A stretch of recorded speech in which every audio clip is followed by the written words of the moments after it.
Let's also welcome Gaurav Bissa, Vice President in Incred Equities. Well, Gaurav, with 2023 coming to an end and markets gaining close to around 20% in this calendar year, what is your target for 2024 for Nifty? Good afternoon. Thank you for inviting me on the show.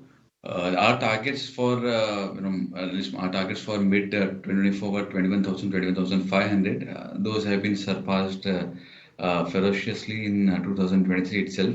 And now, if you see, I don't see we can have a similar kind of upside where in 6 months we can have 2,000, 3,000 points coming in, even more than that.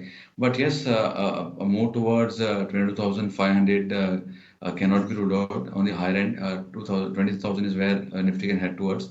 And large caps will now take a front seat at least for next few months, where we have seen a very robust upside in mid caps and small caps. So going forward, large caps, especially larger banks, likes of Kotak Bank and HDFC Bank, they'll drive the markets going forward. So yes, the view remains positive. It's a buy on declines market, but the kind of move that we have seen from lower levels of 15,000 to higher levels of almost 22,000, that might not get repeated. There's a very slim chance of that doing that, but the overall sentiment will remain positive. And what about the broader markets? They have given more than 50% return in this calendar year. Obviously, you might be saying that that cannot be repeated again in 2024. But what are the kind of returns that you're seeing for the broader markets? Well, for Nifty Midcap 100, our targets were 48,000. Again, that has been achieved well before what I was expecting. It's difficult to say where exactly it will hold, but if you look at the breakout that we have seen so far, if you look at the monthly charts, even though we have seen a 50% upside, that does not mean that mid caps have seen breakouts 50% lower. The breakout happened 10-15% lower, so it's not very far away from the breakout area. So, in my opinion, any correction of 10-15 percentage points is where things can settle, and from there we can see some more upside coming in.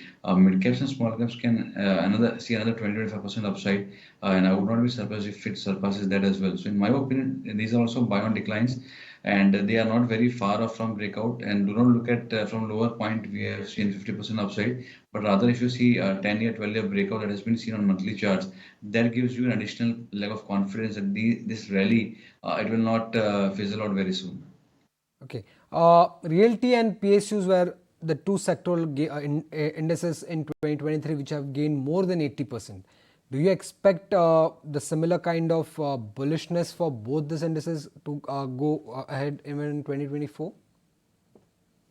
Well, the answer to this will be yes and no both. Yes, in the sense that there will be many stocks that will do exceptionally well. So Nifty PSU was our biggest bet in the current year, and we have bought a lot of stocks for our clients in its major part of the portfolio. And it can see another upside of 30-40% from here. But again, if you see whether likes of PFC, whether they will move 30%, I don't think so. Whether BHEL can move 30%, maybe, maybe not. But there are certain other stocks, for example, GAIL, which is part of energy space as well, and part of the PSU basket as well, that can move 30%.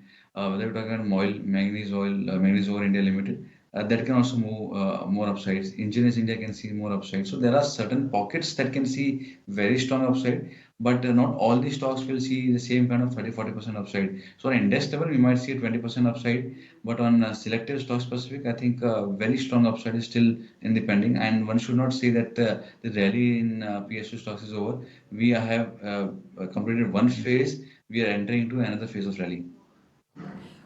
So in 2023, if you see banks and metals were underperformers when we compare with the benchmark index, that is Nifty 50, do you expect that to change in 2024? We are now bullish on commodities and copper overall as a commodity. I'm extremely bullish on that. I think that is going to be a very strong outperformer for next 2 or 3 years at least. And in that perspective, we had recommended the Hindustan Copper, which we feel from here on so we can see very strong upside. And it's moved up 30-40% post our buying. But any declines in this particular stock can be bought into. One, this is part of PSU space where we are very bullish. Second, it's part of the mining as a theme where we are again very bullish as a theme, mining as a theme. And third, the commodity itself, the copper itself is looking extremely interesting, and for that matter, it makes it even all the more lucrative. So yes, commodity will do better Not all the commodities, but yes, commodity linked stocks are going to do much better compared to what they did earlier. So by 2024 will belong to cyclical stocks. 2023 belong to the value stocks. So when we're talking about PSU, it was more about value. The valuations were cheaper, book values were less than one. We have seen re-rating. So all of this has been the value stocks, whether we're talking about power or PSU. And now I think it's going to be the cyclical stocks that will be in the front seat for 2024. And lastly, Gaurav, before we let you go, what are your top picks for the day? For today, I have Divis Lab, where it has seen a breakout from inverse and shoulder pattern. It's a bullish reversal pattern. Targets of 4150, keeping stop loss at 3830. Second would be a buy on Tata Steel, as we discussed that metal stocks, especially commodity link stocks, are going to do quite well. Bullish triangle breakout has been seen in Tata Steel. One can buy for 150, keeping the stop loss at 130.